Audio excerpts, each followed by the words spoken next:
Bueno, bienvenidos a un podcast más del Lado Azul. Hoy estamos con otro invitado muy especial. Bienvenido, Víctor Orozco. Muchas gracias. Gusto tenerte por acá. Igualmente. Víctor Orozco ahorita es CFO de Argos Media Group y nos estará acompañando en esta plática. Estaremos hablando un poco sobre tu trayectoria, preguntas de eso y también sobre contaduría. Las que gusten. Excelente. Muchas gracias. Pues actualmente, ¿qué es lo que haces tú en Argos? O sea, ¿qué es CFO como tal? Mi posición es la de, como tú lo acabas de decir, de CFO. ¿Qué es lo que hace un CFO? Un CFO, aparte de ser como que el malo de la película, porque yo soy el que controla el dinero y el presupuesto y soy el que tengo que decirle a la gente a veces que no, yo creo que la principal función de un CFO es acompañar a la dirección general al logro de los objetivos de la compañía.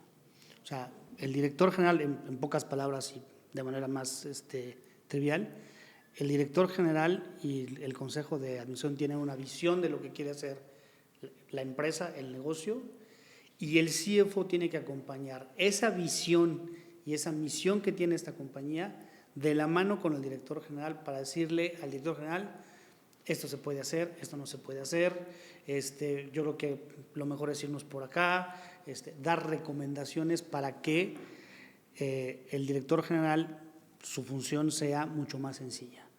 La dirección general de una empresa, desde mi punto de vista, es el que tiene que idear el negocio.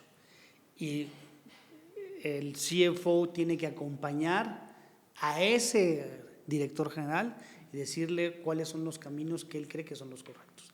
Sí, tiene un componente, desde mi punto de vista, la parte más importante de lo que yo hago es el flujo de caja, el flujo de efectivo.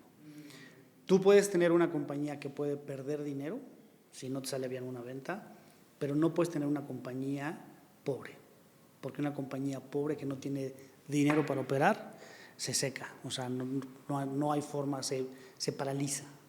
Entonces, si tú me lo preguntas cuál es el estilo de gestión que yo trato de imponer aquí en Argos, desde hace 5 años que llegué acá, es el manejo de la caja. El manejo del efectivo es lo más importante. Para nunca dejar de tener como ese... Para que hay un concepto muy básico en finanzas que se conoce como el capital de trabajo, que es cuánto dinero necesitas tú para seguir operando, para que tu operación nunca se detenga. Entonces, desde ese punto de vista, el tener siempre una buena planeación del flujo, el conocer perfectamente cuáles son tus entradas y tus salidas, es fundamental para cualquier negocio y más en una industria como esta. Sí. ¿Por qué crees? Porque esta es una industria que, a pesar que lleva muchos años, yo creo que la producción de contenidos audiovisuales todavía sigue como que poco madura desde el punto de vista de los procesos de una empresa. O sea, normalmente toda la parte de producción todavía seguimos siendo como que muy informales para ciertas cosas. Sí. La irrupción de las plataformas nos ha ayudado mucho a avanzar en la profesionalización de ciertos procesos y de ciertas compañías. Ya hay un enfoque más hacia la rentabilización de las empresas. De hecho, yo vengo de una empresa de distribución de contenidos que es Claro Video. Antes de estar en Argos, yo trabajé para la oficina de contenidos en América Móvil, que es la compañía de América Móvil que gestiona todos los esfuerzos de contenido dentro de la Telefónica. ¿Okay? Entonces, si alguna vez han visto Claro Video o han escuchado Claro Música, que es una competencia de Spotify, entonces van a entender un poco de lo que nosotros hacíamos. ¿Vale? Estamos de hecho en el diplomado de producción de aquí de Argos. Entonces, escucharon mi introducción, ¿cómo se llama? De esa plática, ¿ok? Sí. Interesante. Y mencionabas que al principio tú ibas a ser o querías ser banquero, ¿no? Sí. ¿Y qué pasó? ¿Qué te trajo a este mundo? ¿Qué me trajo al mundo de, ¿cómo se llama?, de la producción de audiovisual? Sí. Mira, yo arranqué mi vida profesional trabajando para bancos. Entonces, pero en bancos trabajaba en la parte pasiva. La parte pasiva en un banco manejaba las cuentas de cheques de personas morales. O sea, yo atendía, mis clientes eran empresas. ¿Ok?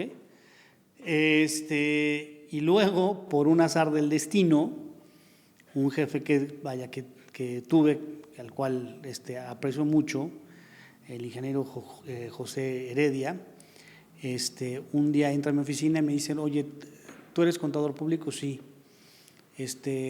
Hay una posición de director de finanzas para una compañía de software. ¿Te interesa? Y lo que sí soy muy inquieto. Entonces no me gusta hacer lo mismo durante mucho tiempo. Entonces de ahí brinqué a una compañía de software. Entonces me tocó administrar compañías de software para empresas de Grupo Carso durante cerca de 9 años. ¿Okay? Y de no saber nada de software, o sea, en esa época yo lo único que sabía usar de software era el Excel, por mi trabajo, y difícilmente el PowerPoint, porque tenía que hacer ciertas presentaciones, pero era todo lo que sabía. Y de ahí me tocó administrar compañías de software, entender lo que es programar código para cualquier tipo de desarrollo. Entonces, por ejemplo, ¿en qué año fue eso? Eso fue en el 2005. O sea, YouTube no existía todavía, porque por ejemplo ahorita si me dicen ve a dirigir una compañía de software, pues creo que puedo poner en YouTube de que cómo es el ¿Qué es un software? ¿Qué es un software? Sí, claro. Y ya te da toda la información. ¿Cómo lo hiciste tú en ese entonces para buscar qué es un software y entender todo eso? Había otras herramientas, obviamente, ¿no? Vas, pues la más sencilla y fácil es, vas y le preguntas a conocidos que se dedicaban a eso, oye, ¿tú cómo lo ves, no? O sea, ¿cuáles son las cosas que uno tiene que más o menos observar cuando administras una compañía de software? Esa compañía de software tenía más o menos, para que tengan una idea, 6,000 empleados y tienen más bien ubicaciones en, si mal no recuerdo, 5 o 6 países en América Latina. En esa época me tocaba viajar mucho, no es algo que me guste mucho. Sí me gusta viajar, pero de placer. Viajar de trabajo es mucho más complicado y más si haces viajes largos. Pero bueno, fue una buena etapa, fue un buen viaje. Y el software, aunque no lo crean, tiene mucho que ver con la parte de contenido audiovisual. Sí. Porque muchas cosas como que van de la mano. Ya estas cosas, bueno, los teléfonos actuales son como del diablo, ¿no? Hace poquito platicábamos de la nitidez que tienen las cámaras ya en los teléfonos móviles, ¿no? Sí. De ahí me invitaron a administrar compañías de contenido para la oficina de contenidos. Entonces, ¿ubican ustedes Shazam?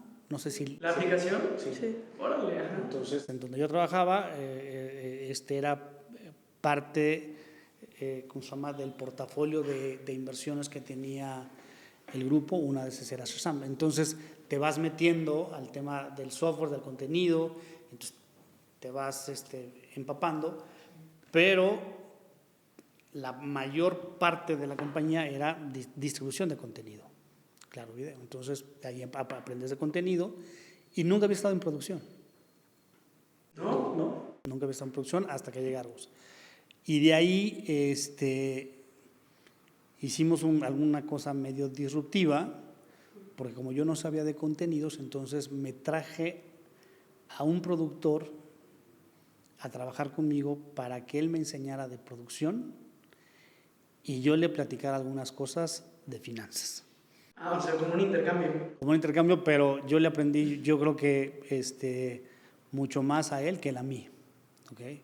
Entonces lo que hice fue pues, no volverme loco, traer a alguien que sí conocía de contenidos y decirle, pues explícame, ayúdame a más o menos crear ciertas reglas del juego para que esto pueda ser mucho más rentable. El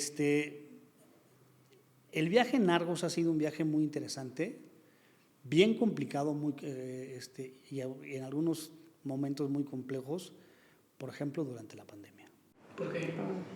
Pues porque la pandemia a muchas compañías les pasó mucha factura, o sea, dejamos de trabajar, dejamos de producir, entonces una de las decisiones que tomó la la Dirección General de Argos en ese momento, que yo la avalé y yo creo que lo volvería a hacer igual, fue tratar de mantener a la mayor planta de empleados de la compañía. Muchas compañías en ese periodo de tiempo lo que hicieron fue Recortar. prescindir de gente y nosotros tratamos de aguantar lo más que pudimos a las personas, ¿no? Sin duda alguna, el hubiera no existe, nos cobró una factura y una factura muy complicada porque nos ha costado trabajo volver a levantar el vuelo a los niveles que estábamos antes de la pandemia. Pero bueno, la parte más importante es que pues en ese momento pensamos y creímos que era la decisión correcta y bueno, aquí estamos todavía. Nos seguimos. Entonces, en un momento antes de entrar completamente a la contabilidad, ¿estuviste en producción? No, nunca había estado. Yo estudié contaduría pública porque mi padre es contador público. ¿Sale? Honestamente, cuando estaba viendo yo qué quería estudiar, yo me orientaba más a la parte de ingeniería. Pero gracias a mi papá, que él era contador, empecé a ver lo que se dedicaba y lo que él hacía y de ahí le encontré el gusto. Después de la contaduría, estudié una maestría en dirección de empresas y ahorita estoy terminando una segunda maestría en dirección de capital humano. ¿Por qué en dirección de capital humano? Porque yo creo que es mi mayor área de oportunidad en términos de todo el paraguas que tengo que ver. Bajo el paraguas del CIFO está la parte contable, está la parte de tesorería, está la parte fiscal, está la parte legal y la parte de recursos humanos. Sí. Entonces, bueno, nada más para que vean lo que pasa. Es un tramo de control importante, ¿sale? Pero bueno, me divierto. Yo creo que lo más importante en esta vida es divertirte y yo disfruto mucho de lo que hago. Tengo un par de hijas, que una tiene 30 años y otra tiene 24. Me dicen, ¿cómo puedes pasarte todo el día viendo números? Pues bueno. ¿Y en dónde los ves? ¿En Excel? Los veo en Excel, en PowerPoint, en lo que donde sea, pues, en el sistema contable que usamos, pero es ver números. Y una de las cosas simpáticas que tengo es, yo tengo una memoria un poco rara, pero me aprendo los números. No me preguntes por una letra, porque no me la aprendo. ¿Como memoria fotográfica? Pero en números. Pero para el número. O sea, tú me puedes platicar un número y yo te digo, ok, está bien. Y lo registro. Y después de tiempo te digo, no, es que el número que tú me habías dicho es no es lo que... Es algo raro, o sea, es una condición medio simpática. Pues muy útil para lo que haces. Sí, Ajá. sí me ayuda mucho. Pero me ayuda muchísimo. No tienes una idea de que veo un número y me lo aprendo muy fácilmente.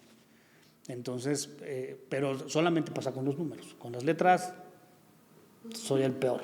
O sea, Curioso. Sí. nombres de personas, digo, ¿cómo se llama? Es más fácil numerarlos. Es más fácil numerarlo exactamente. Pero bueno, eso es... Oye, y en el diplomado también platicábamos con Marcela sobre el presupuesto que se armó para el Señor de los Cielos, que fueron como 22 Propuestas de presupuesto. ¿Cómo fue desde que te traen el guión a Marcela y ella? A ver, todas las plataformas ahorita que están en el mercado tienen un mandato y es la eficiencia en la estructura de costos de las producciones.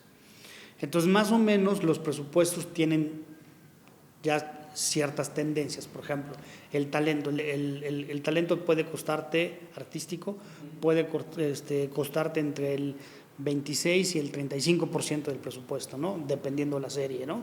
Y así te vas yendo con varios rubros. Entonces, al final del día, el cliente pues trae un número en la cabeza, ¿sale? Entonces, pues depende mucho de el talento que estés contratando, depende mucho de cómo estés escrita la historia, si tienes que usar muchas locaciones, si tienes que irte a foros, si en el foro tienes muchas escenas para ese foro, ¿no?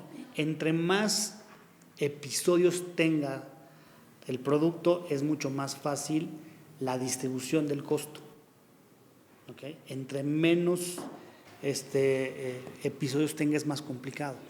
Entonces, Sería al revés, ¿no? Bueno, yo lo vería Sí, al revés. yo también pienso. no, porque por ejemplo, piensa en una serie de 10 capítulos, que tú la quieres hacer en un foro, entonces tienes que construir una escenografía.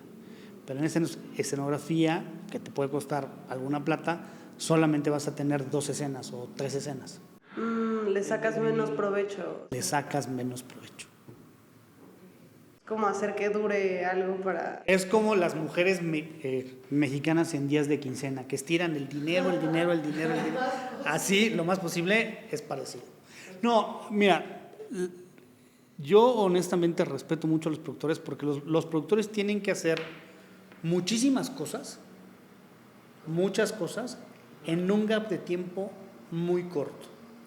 Y entonces tienen que planear muchísimas cosas, y si algo falla, si algo se mueve, entonces tienen que volver a organizar o volver a programar o volver a planear otra vez desde ese punto para optimizar el dinero.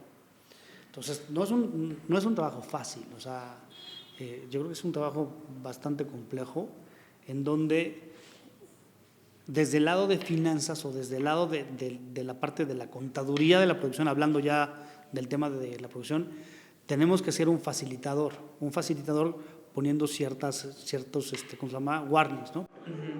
Y desde el principio pones esas... Sí, normalmente hay reglas. Por ejemplo, el caso de Argos es muy particular porque exportamos el 100% de los minutos que producimos.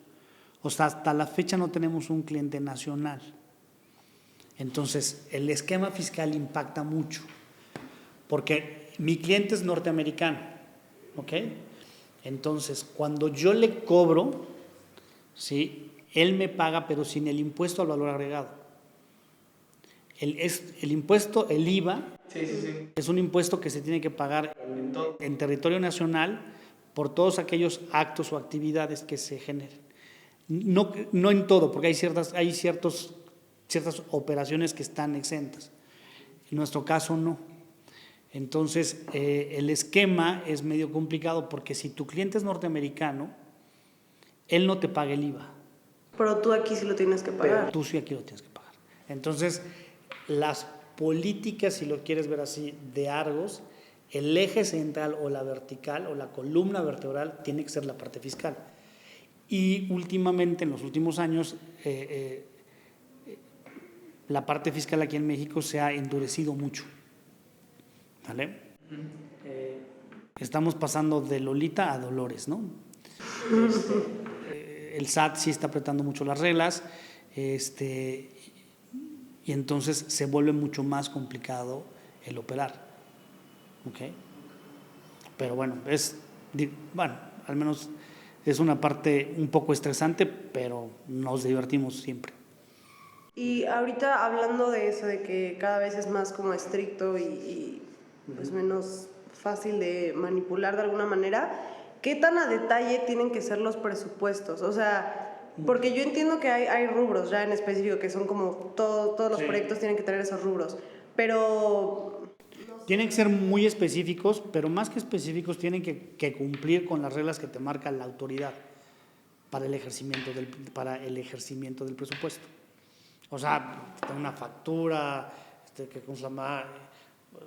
nosotros lo que pedimos mucho, principalmente, por ejemplo, a las áreas de utilería o de vestuario, es la materialidad del gasto. ¿Qué es la materialidad del gasto? Compruébame qué es lo que estás comprando. En la actualidad, con los teléfonos inteligentes es muy fácil, porque sacas una foto. Entonces, normalmente con eso vamos soportándole a la autoridad. Porque imagínate para la autoridad lo que es. O sea, tú tienes que revisar y tienes que devolverle dinero a un contribuyente que te dice lo que gastó y lo que le tienes que regresar.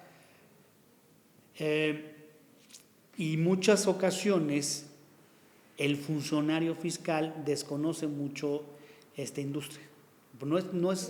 Primero, no es una industria muy conocida, o sea, en términos de los procesos, y la otra, pues no muchas personas nos dedicamos a esta industria. Entonces, lleva eso a un auditor fiscal de Hacienda, en donde ellos ven no sé cuántos giros.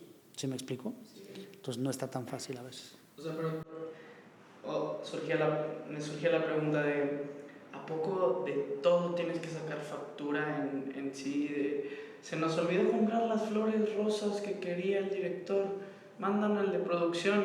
Y Bueno, ¿cómo lo haces para sacar una factura? Tienes la opción de no tener una factura y entonces para efectos del gasto se considera como no deducible, ¿ok? No te lo toman para efectos del impuesto y aparte el IVA que se genera o que genera esa operación es no acreditable, por ende no te lo devuelven, te lo comes.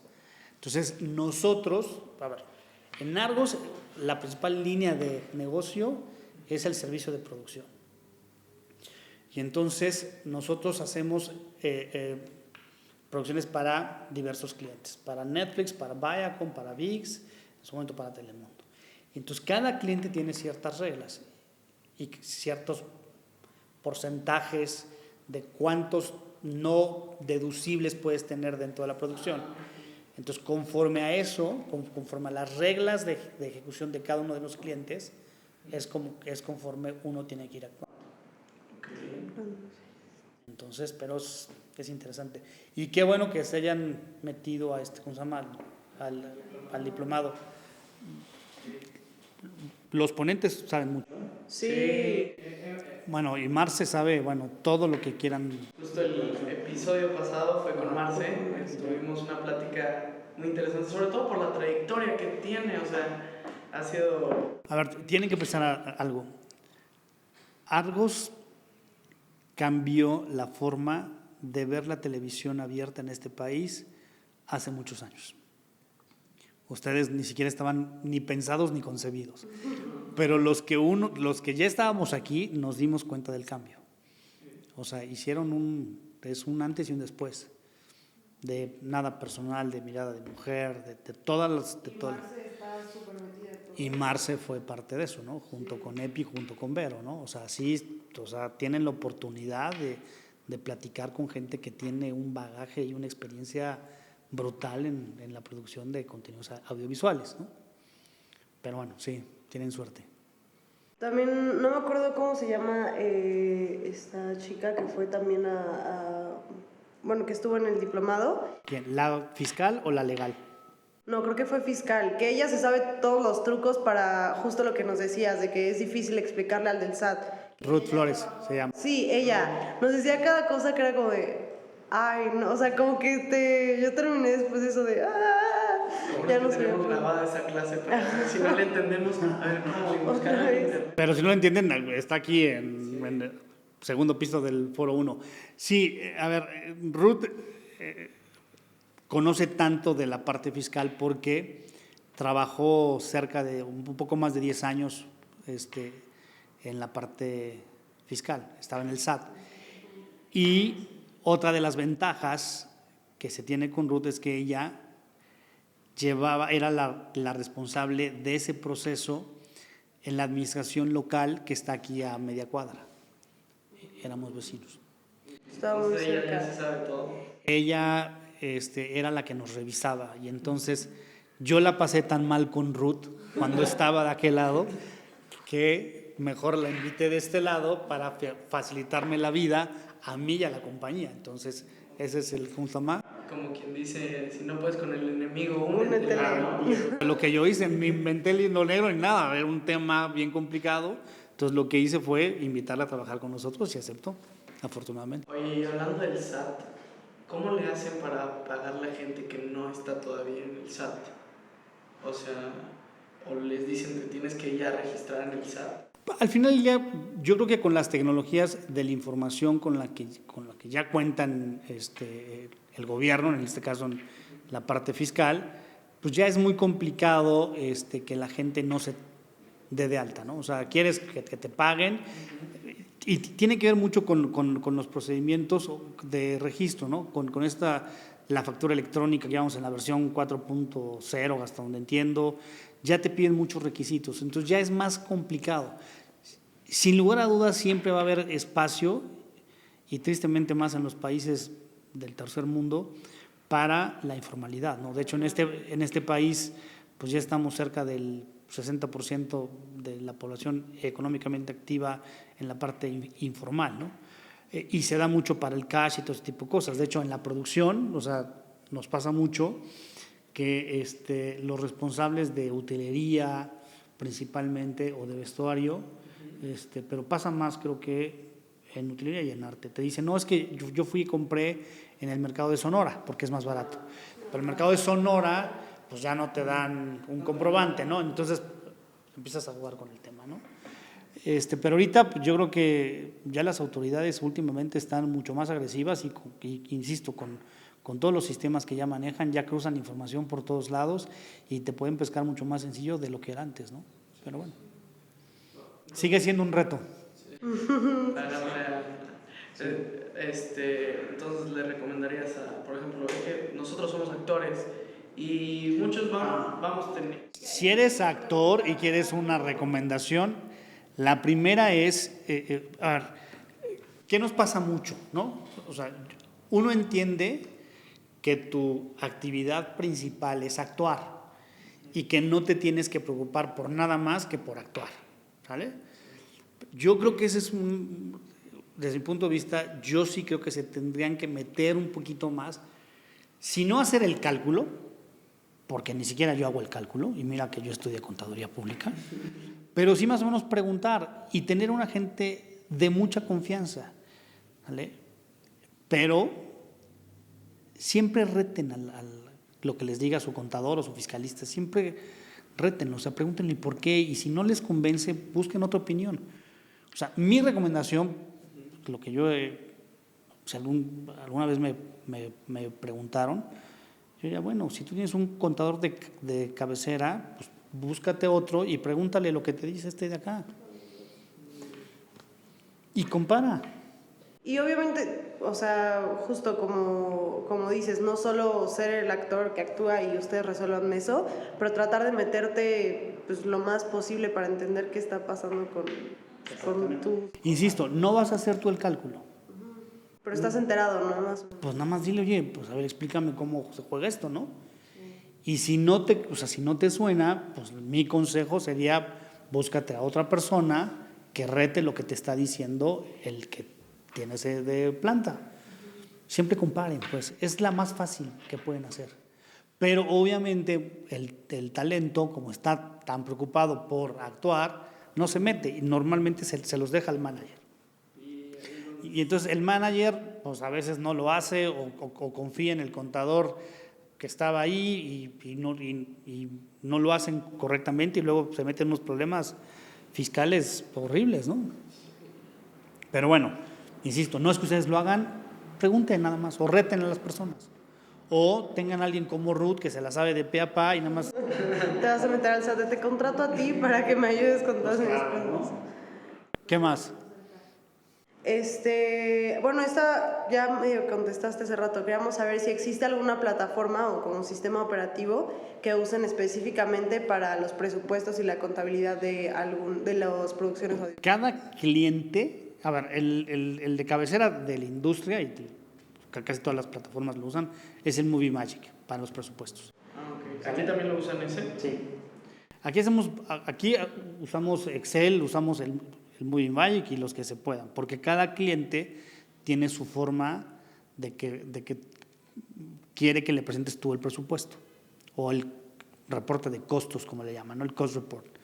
Y luego hay otra cosa que se llama el ledger. Hay una lista, cada cliente te manda dentro de su compliance, dentro de sus reglas de cumplimiento, lo que le tienes que entregar y cómo se lo tienes que entregar. Pero el básico y el de la industria es el Movie Magic. y ese tiene un módulo de presupuestos. ¿Como estilo Excel? ¿O cómo es un módulo de presupuesto? Sí, haz cuenta que creo que la ventaja que tiene el Movie Magic es que puedes hacer fórmulas de una manera mucho más sencilla. ¿Sale? Y por ejemplo, Pero no es barata ahí el problema es el costo de las licencias, pero bueno, o sea, compras la licencia y ya se te descarga tu compu, ¿no? sí. Oye, por ejemplo, ¿quién es el que revisa esos compliance de que todos esos rubros que te pide la... Hay muchas áreas, o sea, si tú me preguntas, ¿cómo se llama? El que tiene que revisar todo el compliance es el que te habla, pues soy yo, ¿no? Pero hay que revisar compliance en la parte legal, que es lo más delicado, ¿vale? Hay que revisar el compliance en los reportes que tenemos que dar, que es toda la parte contable financiera. Entonces, todas las áreas, al menos del back office, estamos metidos. ¿Qué es lo que más preocupa en términos de un servicio de producción? La propiedad intelectual. O sea, te doy un ejemplo, que tú llegas a una locación y que el dueño de la locación, bueno, el que te está ofreciendo la locación, no tenga el derecho real de uso. Porque entonces, si tú grabaste en ese lugar y no tienes firmado por el propietario, por el que tiene el derecho de uso de la locación, del inmueble o del espacio donde estés grabando, entonces te pueden pedir o mucho dinero, o dos, que bajes el contenido. Y acuérdense que en producción lo más sagrado es el llamado. Entonces todo mundo tratamos de salvar el llamado. Entonces un día de llamado te puede costar mucho dinero. ¿Sale? Entonces hay que ver, para mi punto de vista, lo más delicado en términos de producción son la propiedad intelectual, ¿no? O sea, algo que te pueda salir, que te tenga, o sea, que te pueda hacer que te bajen el contenido o que te... Lo que no sea tuyo, que... Sí, incluso una pintura o algo. Cualquier cosa. Pinturas, música. Nos habían dicho, creo que también hasta tatuajes, ¿no? Sí. Sí, o sea, el tatuaje es como obra de alguien. Entonces, pero todo ese tipo de cosas, o sea, toda la parte de propiedad intelectual es bien delicada, ¿no? Bien delicada, ¿no?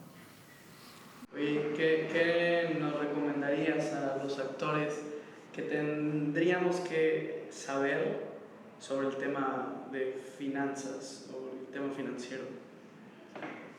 Así, de cajón tienes que saber esto porque si no... Mira, yo creo que la parte más importante como actor, lo que tienes que entender es, yo creo que la primera parte es cómo tienes que negociar tus contratos, ¿sale? O sea, porque normalmente va a haber un representante que te va a querer decir, no, es que Entonces, que tú tengas conocimiento de pues, cuánto están cobrando en el mercado, cómo lo cobran, esa parte es bien importante, ¿no? Que no te la cuenten. Yo creo que el principal mensaje que yo les puedo dar es que no les platiquen, pues, ustedes vayan y ustedes en primera persona pregunten, vean y analicen, pues, ¿no? No dar por hecho nada. Y no dar por hecho nada. Ese es el mejor consejo que te puedo dar. La otra es más una cuestión de negociación. Y una negociación es un acuerdo de voluntades. Tú tienes que acercar tu voluntad de precio, de lo que quieres cobrar, a la voluntad del estudio o de la casa productora que te va a pagar. ¿Vale? Entonces es un tema de negociación. ¿Ok? Si se la quieres dejar a alguien más que sea muy hábil, porque yo imagino que el representante tiene esa habilidad innata, ¿no? Que es el que sabe cómo está el precio del mercado y sabe cómo negociar y sabe cómo conseguir mejores condiciones, porque al final del día la actuación como la contaduría pues tiene un propósito en la vida, ¿no? Es de la actividad de la que vas a comer, de la que vas a vivir, pues, ¿no? Entonces al final del día yo, si puedo darte un consejo, es que no te platiquen, no asumas cosas, y la otra es ser buen negociador.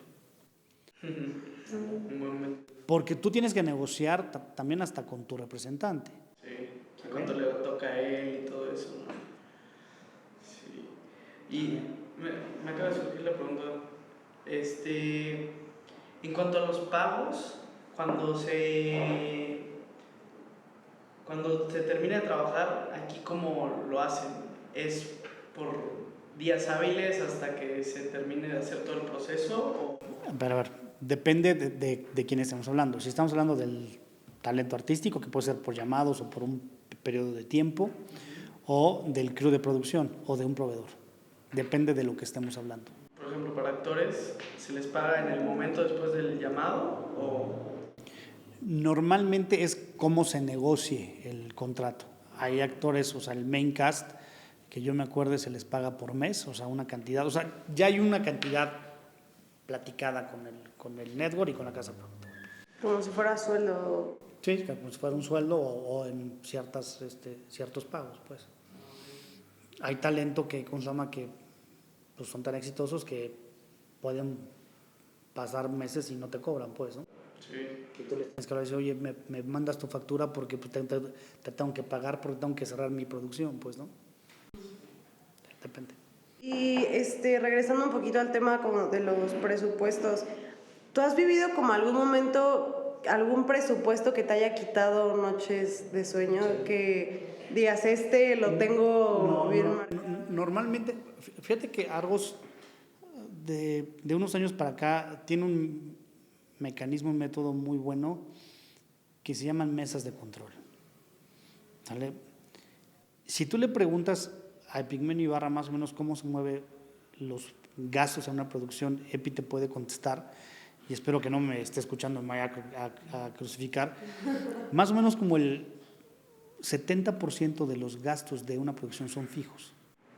Sí. O sea, los salarios del crew, si vas a rentar campers más o menos sabes cuánto, el pago del catering.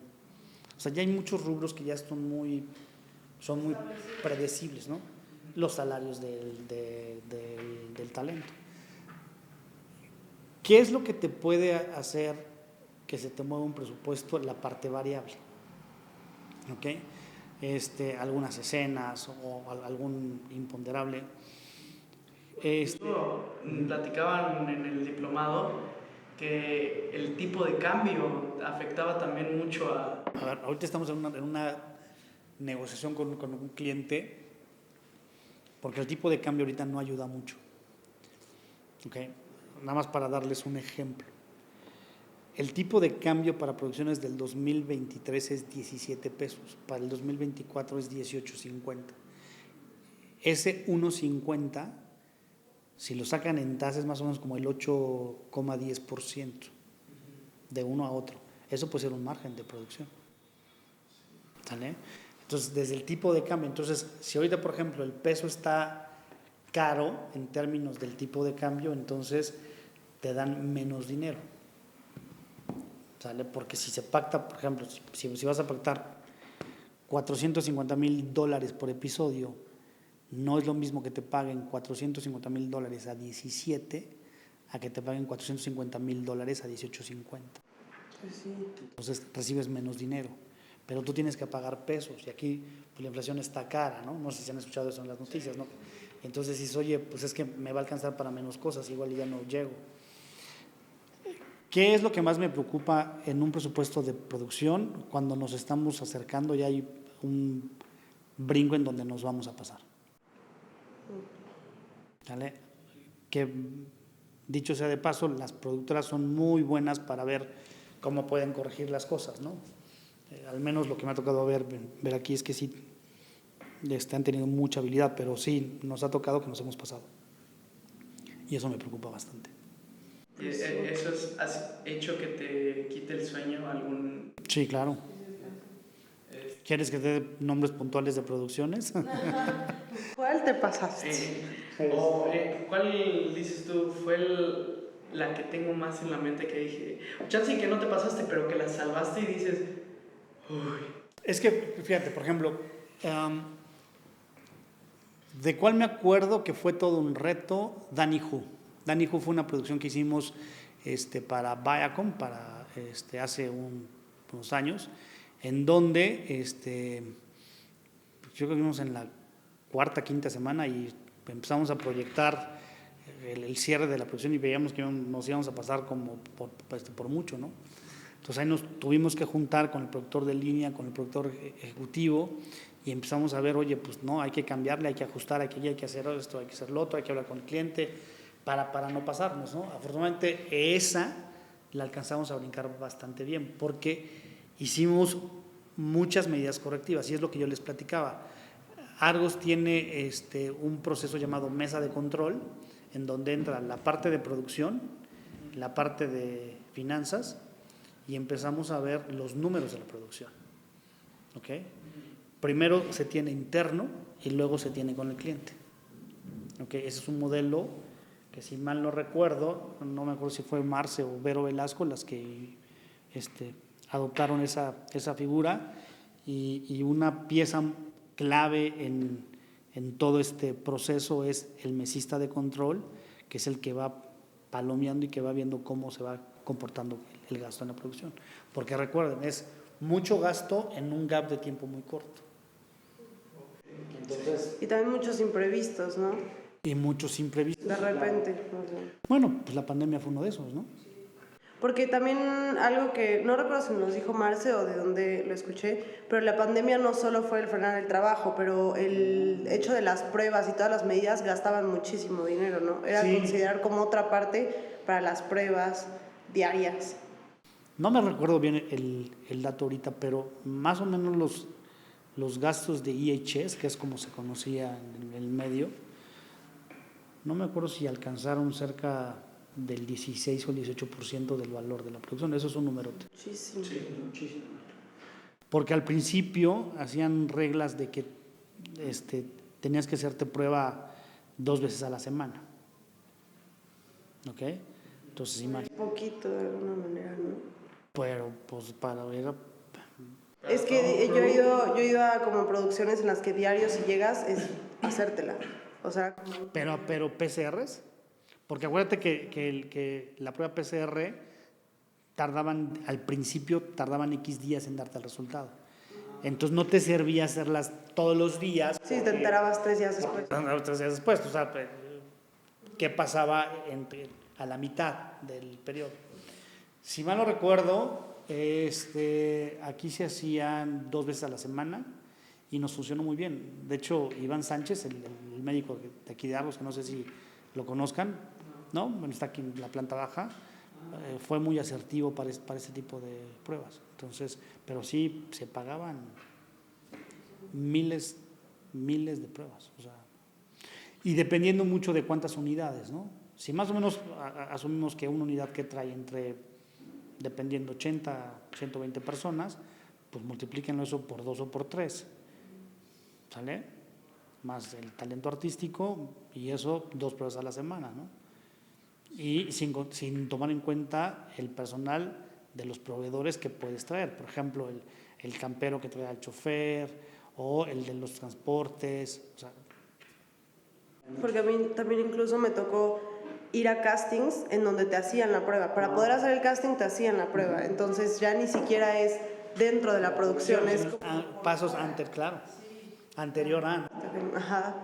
Y esperemos que no nos vuelva a pasar otra cosa igual, porque sí está complicado. Sí, Fue un acto de Dios. ¿Qué más? ¿Cómo moviste, cómo fue tu proceso de tener una forma de trabajo sin pandemia y pasar a tenemos que acomodar todo esto porque está la pandemia? ¿Cómo fue? Es complicado porque, por ejemplo, los primeros días de pandemia, a ver, igual va a sonar medio comercial, pero durante la pandemia los únicos que no descansamos fue el director general de Epigmen Ibarra en ese tiempo, el que te habla y la parte de fiscal, porque nosotros vivíamos de la recuperación de impuestos en este tiempo. Entonces, todo esto estaba vacío. Los únicos que estábamos éramos 6 personas en todo el edificio.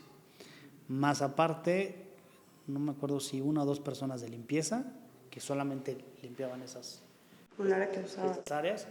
Y lo que tuvimos que hacer durante la pandemia es que a los guardias de seguridad que amablemente nos atienden, los encuartelamos, o sea, no los dejábamos salir, sino que los dejábamos aquí, no me acuerdo si era cada 2 semanas, o sea, estaban aquí 2 semanas y luego la otra se iban y luego regresaban, una cosa así medio rara.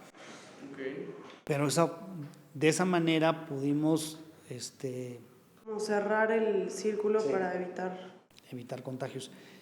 Y miren, afortunadamente nosotros como Argos no tuvimos pérdidas de personas dentro de la comunidad de Argos, o sea, te hablo de los empleados. Pero sí desafortunadamente tuvimos empleados que perdimos parientes, mamás, papás.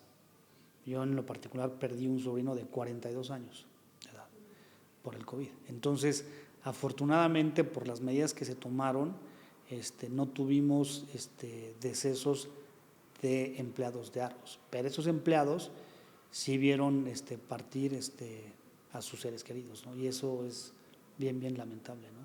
Sí, bien difícil. Bien, bien complicado, pero bueno. Y pues bueno, ya para ir cerrando, agradecerte. No, hombre. Y viene una última pregunta que le hemos hecho a todos nuestros invitados. ¿Sí? Y es, ¿qué le dirías a Víctor, pero al Víctor que apenas viene entrando a este mundo del audiovisual? Entraste en Claro Video, ¿no? Sí. ¿Qué le dirías a ese Víctor? Que es un buen viaje. ¿Sí? Sí. Es un viaje complicado, pero es muy, muy buen viaje. ¿Cómo se los puedo decir?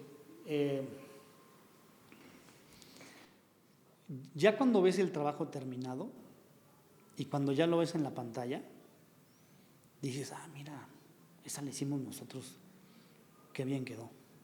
O sea, por ejemplo, no sé si han visto Triada, Oscuro Deseo, Donde Hubo Fuego, ¿no? Sí. Entonces, cuando tú terminas de ver, dices, mira. Valió la pena las canas verdes. Claro, sientes orgullo. Y aunque tu nombre salga en un título en estos créditos de los últimos, pues, ¿no? De los que pasan como en ipso facto, ¿no? Y que tienes que estar congelando, estás viendo, mira, sí está, sí estoy, ¿no? Pero sientes mucho orgullo, en verdad. Sí, porque sabes que es tu trabajo, o sea que tú... Entonces, yo le diría al Víctor, ¿sí?, que llega, que si eso es lo que te apasiona y si es lo que te gusta, que le des y que no repares, ¿eh? O sea, si esto es lo que les gusta y es lo que les convence, háganlo. Y sin temor alguno, ¿eh? O sea, porque al final del día lo peor que te puede pasar es que hagas algo que no te guste. Entonces, si ustedes esto es lo que les apasiona, uno, porque no es tan agraciado como ustedes, ¿no? Y tuvo que ser contador, pues, ¿no? Pero ni modo, ¿no? Pero yo sí me divierto, en verdad, yo sí me divierto.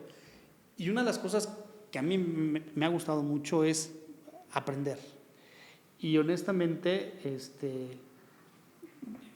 no sé si han tenido oportunidad, pero por ejemplo, ver contenido con el señor Ibarra es un deleite. Sí. Es verdaderamente un deleite. Y aparte cuando, les voy a platicar una. Estábamos haciendo Donde Hubo Fuego. Entonces, la locación está en donde está el foro grande de aquí, del 203, que estaba la estación de bomberos, la parte como externa. Pero la parte interna estaba en lo que es Aguayo, la bodega que estaba un poquito más adelante, bueno, no importa, que era como que la parte interior de lo que se veía aquí en la locación. Entonces, me tocó ver cómo le daba una bonita clase de ¿cómo se llama?, de ubicación física y lógica al escenógrafo, de decirle, a ver, si allá está de este lado la puerta o algo así, aquí debe de estar de este lado y la toma. Entonces, es muy enriquecedor. O sea, yo he sido muy afortunado porque he estado cerca de una de los principales realizadores de novela de este país de los últimos años y se le aprende mucho. Entonces me ha tocado que inviten a ver el primer capítulo bloqueado, pues la primera versión, ¿no? Y entonces me ha tocado ver cómo les explica a los editores sobre el tiro de cámara o sobre cierta posición. Entonces es muy enriquecedor. Entonces, Está interesante saber que todo lo que él está corrigiendo ahorita lo aprendió por lo mismo, por vivirlo, ¿no? Sí, claro. O sea, por experiencias, entonces como... pues sí. Entonces al final del día esa es la parte interesante. Y la otra que es nunca dejen de aprender. Todos los días se aprende. Y puedes aprender de cualquier persona. No solamente de Pigmeno Ibarra, puedes aprender de cualquier cosa, de cualquier persona. ¿Sale? ¿Qué más? Pues, creo que Víctor, ya, sería muchísimas todo. gracias. A ustedes, gracias por el tiempo, por la escucha, por la paciencia. Espero haber sido claro en todos los conceptos. Pues estamos aquí al ladito. Cualquier día que tengan preguntas, con mucho gusto. Y pues felicidades porque la taza está muy bonita. Muchas gracias. Regalo de Karina. ¿Les falta 2 semestres? Como un año y cachito. Sí. No es cierto. Ahorita ya estamos... Semestre y medio, sí. Sí. Semestre y medio. O sea, estamos como a un poquito antes de la mitad de quinto. Entonces Ok. nos falta sexto y No, pues ya están a tiro de piedra, ¿no? lo sentimos aquí, respirándonos en la nuca, la graduación. Pero emocionado. Yo la verdad me siento muy emocionado por... ¿Puedo preguntarles por qué actuación? ¿Por qué no contaduría? Sí, yo actuación, porque justo los números no se me dan. Yo no me pongo... Difícilmente te podría decir la tabla del 8. Se me dificultan mucho. Y mi papá justo es contador. Y... Sabe de la vida. Sí, él se sentaba conmigo y me trataba de explicar y me trataba... Si es que no entiendo, es muy difícil. Y nunca se me dio y dije, ¿qué no tiene que ver con números? Actuación. Y me empecé a meter y yo dije, porque voy a ser famoso y así va a haber dinero. Luego me di cuenta que era todo lo contrario, que para esto se le tiene que esforzarse el doble y tienes que estar trabajando un buen de cosas con tus emociones, que no tiene que ver nada con números, pero el trabajar con las emociones es más difícil. Y bueno, no más difícil, es también igual de complicado, siento yo. Y ahí me di cuenta que eso sí se me daba. Así como no se me daban los números, dije, pero esto sí se me da. Y el crear guión, también escribo mucho. Ahorita por eso me metí también al de producción, porque dije, pues yo quiero hacer mis propias cosas, quiero aprender todo, a ser productor, director, escritor y pues de pasada actor, ¿no? Yo por eso elegí. A ver si chicle pega. Uno de esos tiene que pegar. Yo al contrario, toda la primaria y secundaria fui de las más inteligentes, de diplomas de matemáticas, historias. De las más aplicadas. Sí, más aplicadas, no inteligentes, más aplicadas. Y yo creo que todos mis maestros ahorita, si ven que estoy actuación, me dicen de, ¿por qué? O sea, una vez me encontré a una maestra y sí me dijo de que, ¿y qué estudias? Y yo actuación, y ella... o sea, como que creo que nadie lo esperaba, pero yo me pude ir de intercambio un año a Francia. Como que entré en crisis cuando salí de secundaria, porque todos me decían, ¿a qué prepa te vas a meter? Porque depende de qué prepa lo que vas a estudiar. Yo decía, no sé qué quiero estudiar. Y todos mis maestros, no, métete como a algo de... Me gustaban mucho las Naciones Unidas, como estos modelos, entonces me decían, métete como algo de negocios internacionales o alguna ingeniería incluso, me decían, y yo, es que no me veo, o sea, están chidas mis calificaciones, pero no me veo haciendo eso. Y pues me fui un año de intercambio y ahí me metieron a un taller de actuación. Toda la vida desde chiquita cantaba y bailaba, pero nunca lo pensé como algo como algo que pudiera trabajar y vivir de eso. Incluso no sabía que existía la carrera de actuación, o sea, no sabía que se estudiaba para eso. Y estuve ya allá en Francia, me metieron a ese taller y yo dije, wow, esto sí me gusta, ¿no? Y lo empecé a explorar allá. Ahí fue el único lugar como en el que me sentía segura porque era un pueblito muy chiquito y en ese taller fue como, me encantó. Regresé y me metí a muchísimos talleres aquí en Casa Azul, sabatinos, de verano y todo, y me encantó. ¿Te tocó la Roma o ya aquí en...? No, me tocó primero la Roma y ya para entrar a la carrera fue aquí. ¿Y qué opinas del cambio? Pues sinceramente del lugar me quedaba mucho más cómodo allá, o sea, yo antes de entrar a la carrera... ¿Pero qué? La vinculación está aquí, ¿no lo crees? Sí, sí, o sea, no, las instalaciones están increíbles y el simple hecho de asomarte por el balcón y ver todo el movimiento sí es como, no, sí prefiero, aunque me eche una hora de trayecto, no me importa, ¿no? Pero sí, O sea, si piensas, algún día yo voy a estar allá abajo.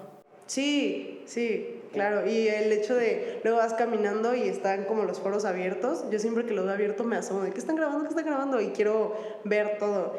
Y eso de que mi parte como aplicada está saliendo, siento ahorita que también me está interesando mucho la producción, ¿no? Entonces quiero estar enfrente de la cámara, pero atrás de la cámara también me encanta. Y el estar planeando y el estar haciendo Excel y clavarte también es algo que me emociona, que está chistoso, ¿no? Porque pues dirías, a ti te gusta actuar, pero también me gusta estar en la computadora así de que viéndole y Estamos haciendo pensando. de hecho los desgloses para un ejercicio que nos está dejando Marcela. Sí. Y pues hacemos el equipo nosotros. Yo le voy dictando y ella los va anotando en el Excel, ella va subrayando y lo que ella subraya yo se lo dicto para después. El desglose del guión para ir viendo partes presupuestales. Ese es bien interesante. Sí. Bien interesante. Y Marce es buena para eso. Pues aprender de ustedes también es súper enriquecedor, siento yo. Sí, bueno. Nada más que son dos cosas muy distintas. Marce está en la parte fancy y uno está en la parte fea, pues, ¿no? Pero que también es importante, pues, ¿no?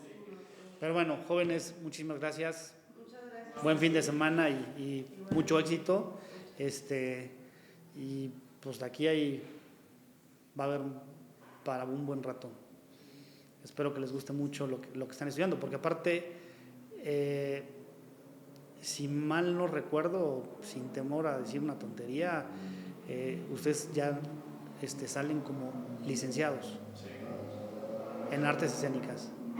Y creo que en este país son pocas las escuelas que dan eso. ¿Sale? Pues muchas felicidades. Gracias por la taza.